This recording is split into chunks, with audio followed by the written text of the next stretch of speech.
Sobat Diet Kalori, bertemu kembali dengan saya Erwin Eka, founder dari dietkalori.co.id, dan di video ini saya akan membahas seperti biasa daily tips kali ini tentang seputar fenomena di mana banyak sekali orang mereka menjalani program diet, terus kemudian ketika orang tersebut menjalani program diet itu banyak ditemukan kondisi di mana orang-orang tersebut mengalami kondisi kekurangan kalsium. Bahkan ya sampai ada beberapa kasus di mana seseorang yang menjalani program diet itu sampai osteoporosis, padahal usia mereka masih cukup muda ya.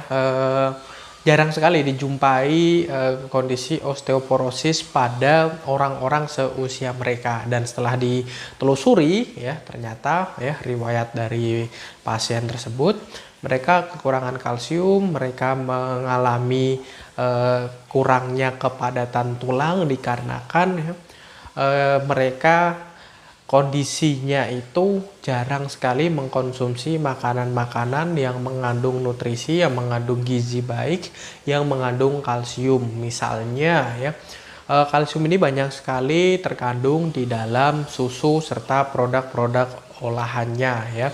Dan banyak sekali orang yang menghindari minum susu ketika mereka menjalani program diet. Susu, yogurt misalnya ya dengan kandungan kalsiumnya yang tinggi, atau mungkin produk-produk olahan lain yang terdiri dari susu itu, karena mereka menganggap bahwasannya kandungan gulanya tinggi, lemaknya tinggi, sehingga akan membuat mereka gemuk, sehingga makanan-makanan itu sama sekali dihindari atau sama sekali tidak pernah masuk ke dalam tubuh mereka. Sementara selain itu ya, selain kurangnya kalsium, kurangnya gizi, kurangnya zat-zat zinc, terus kemudian zat-zat lain ya, zat kapur dan sebagainya yang biasa ditemukan di produk-produk susu serta produk-produk turunannya.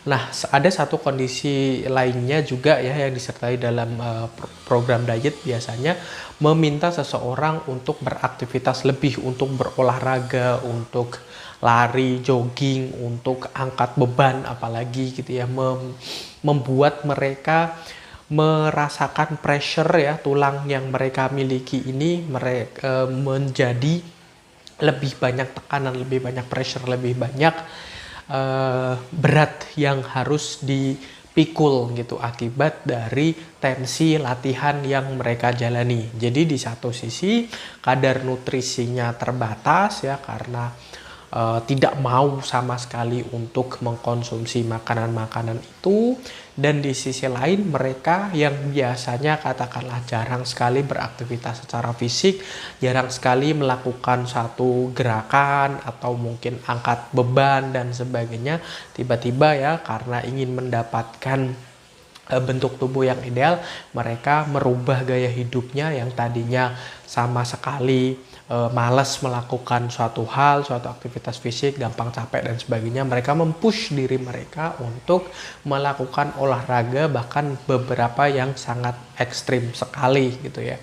Langsung ditempa, pengen cepat-cepat buru-buru segera bisa menurunkan berat badannya, dan akhirnya ya ada hal yang tidak diinginkan, yaitu adanya gejala osteoporosis atau kurangnya atau ya kepadatan tulang yang dimiliki semakin berkurang, semakin rapuh, padahal usia mereka masih cukup muda ya. Lain halnya kalau misalnya sudah masuk ke usia 40, 50 gitu ya, sudah masuk memang di kondisi dimana sudah puluhan tahun menyangga tubuh yang begitu berat dan sebagainya, bisa saja kondisi osteoporosis itu atau kerapuhan tulang itu terjadi. Dan ini bukan hanya di satu bagian tubuh tertentu, misalnya di kaki saja, tapi di punggung dan sebagainya. Jadi misalnya kalau katakanlah Anda sedang menjalani program diet, menjalani program olahraga, dan terus kemudian Anda coba pikirkan tentang asupan gizi yang Anda konsumsi ya, yang makanan yang Anda makan, minuman yang Anda minum, kalau memang sekiranya kurang mengandung kalsium ya, mohon diperhatikan lebih jauh gitu, karena hal ini akan berakibat fatal terhadap diri Anda. Atau mungkin yang mulai merasakan saat program diet ini badannya cenderung katakanlah punggungnya sakit, lehernya atau apa yang berkaitan dengan tulang gitu ya, berkaitan dengan postur tubuh kita mulai merasakan adanya gangguan. Nah, harus berhati-hati. Jadi diet itu harus seimbang ya, pastikan tidak terus kemudian meminimalisir salah satu makanan atau mungkin ya menu yang notabene katakanlah sering atau mudah kita jumpai, terus kemudian gizinya cukup banyak, misalnya produk olahan susu dan susunya sendiri ya, misalnya jadi nggak minum susu gitu, padahal susu.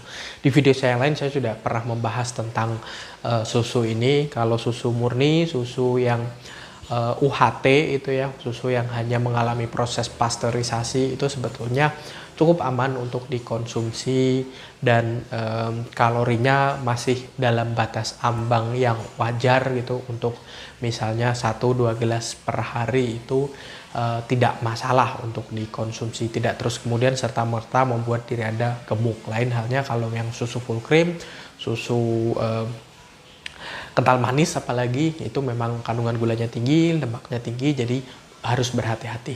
Oke, saya rasa itu mudah-mudahan bermanfaat bagi Anda, menjadikan pembelajaran bagi diri Anda sekalian.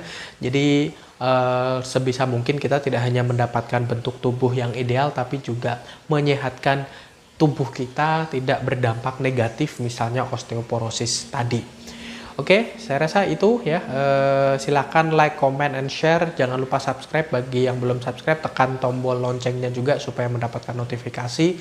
Karena hampir setiap hari kita akan mengupload video-video daily tips yang akan bermanfaat seputar kesehatan, seputar menjaga berat badan ideal dan sebagainya. Dan juga silakan Anda follow sosial media kami. Ada Spotify, ada Instagram, ada Facebook juga. Silakan Anda follow. Saya rasa itu, dan sampai bertemu kembali di video-video saya berikutnya.